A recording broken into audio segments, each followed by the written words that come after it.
This is Miller Philosopher, and I just want to say first off that if you are still continuing with this series, I want to thank you for your time and how much time you are choosing to listen to this.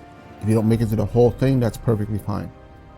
That being said, Turin is easily one of Tolkien's top 3 most nuanced and complicated characters in all the Legendarium. And what inspired me to do the original series of videos in the first place was about him in respect to everything that happened to him in his life that was supposed to be a result of the curse laid upon him via his father Hurin by Morgoth. Now, I've always had a problem with this because when I read the Silmarillion, multiple times mind you, I don't get the impression at all that Turin, and for that matter his sister Nienor, were ill-fated. This isn't to say that Morgoth didn't try to place some sort of curse on him or something along those lines, but we'll get to that. The problem I see with Turin is more rooted in his upbringing.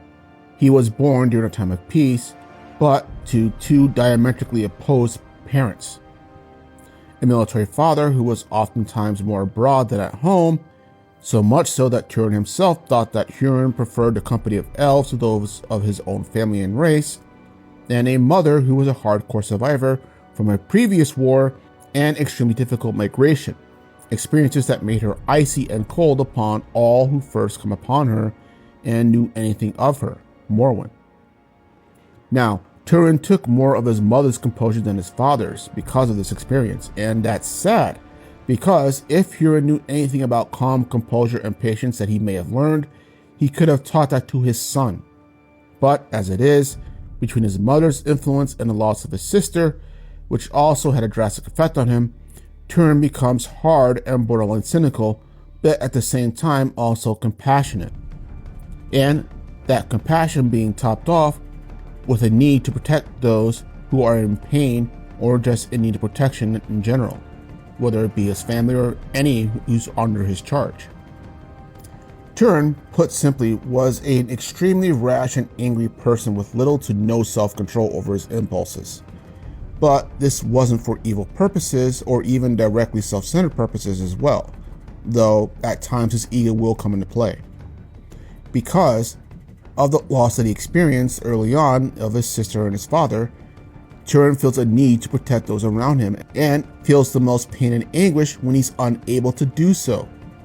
You could even argue that any time that he does so is him projecting his issues of loss onto other people. But there is also another factor that comes into play here, that what he does get from his father is his natural stubbornness and natural warrior prowess that makes him the second greatest warrior of the First Age. He was taller and even more charismatic than Hurin, and these elements coalesce into a superiority complex that was built on an inferiority complex. When not losing his temper or going insane, Turin genuinely believes that he knows what's best for those he views under his charge because of his natural abilities. This was why in Nargothrond he refutes the idea to not build a bridge that leads directly into Nargothrond over the river. This was why he never returned to Doriath after being pardoned by the king for, I guess you would call it, elf slaughter of a musician who insulted his family. This is why he chose to lead the expedition to go out to kill Glaurung in his final days in Brethil. Yes, Turin does have a tremendous ego and is at play during most of these cases. He preferred to fight in open warfare rather than using guerrilla tactics or stealth, just like his father. The whole reason he was on the run in Doriath was because he lost his shit after the family insult. And regarding the Petty Dwarf meme, he just literally forgot about him when his friend Beleg joins his fellowship of rebel fighters. But none of these were the main reasons that motivated him. Yet, having said that, these are also still colossal fuck-ups. And you can tell that these wear on him over time, coming to an eventual belief that he is cursed after he finds out from an Aemon escapee, Gwyndor, that his father was in fact still alive, but had a curse placed on him because of mouthing off to Morgoth. And while this does somewhat humble Turin, it also compounds upon his issues of self-control making him increasingly paranoid, somehow feeling that the long fingers of Morgoth were reaching out to grab and crush him. And from this point on, Turin feels that he's always trying to outrun fate, as it were. This manifests in using alter egos when he's brought into Nargothrond and later Brethil, believing that his birth name will somehow reactivate the curse or somehow allow Morgoth to zero in on his position, I guess. And it's in fact Gwendor who, after selling him out by betraying his real name to the Noldor elves, is the one who tells Turin that the curse of Morgoth lies within himself, not his name. Quite simply put, that nearly everything bad that's happened to Turin during this time did so because he was making very, very, very bad decisions.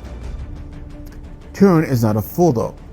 In fact, if anything, the two elements that seem to counterbalance his negative traits are his exceptional skill in war and his strong sense of loyalty.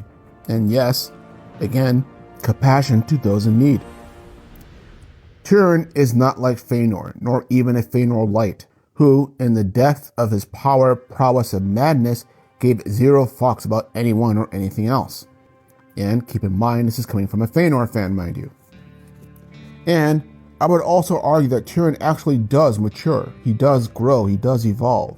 And this is shown by not initially marrying his forcibly amnesiac sister, Nienor, now known as Nienel, in Brethil, despite the fact that she was pressing him for marriage.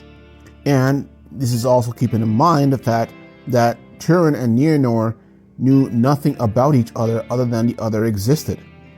But they had never seen each other other than that. Though I wonder if they ever saw family resemblance, maybe? I don't know.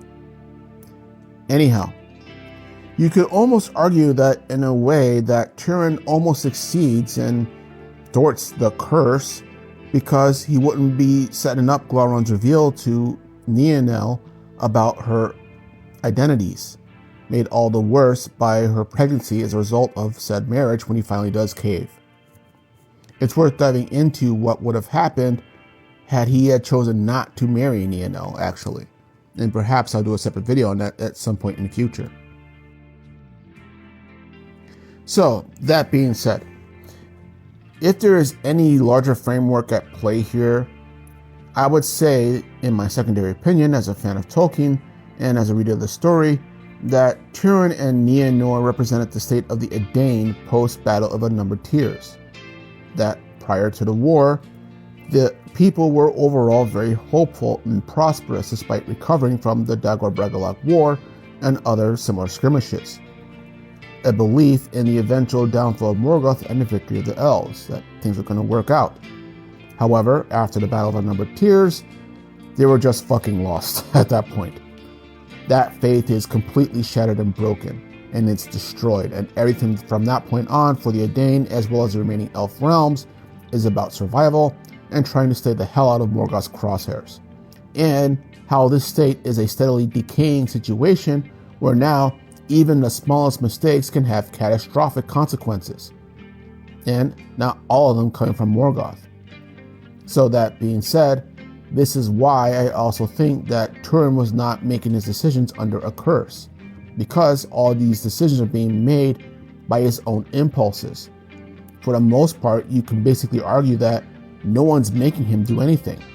Hell, no one can make him do anything. I'll take that one step further. No one can make anyone in his family do anything because he was that strong-willed, he was that stubborn. So anything that, as Gwendor says, happened to Turin that was evil was because of his own choices. And even the encounter with Glaurung was not ordained because for the most part, Glaurung didn't know where he was.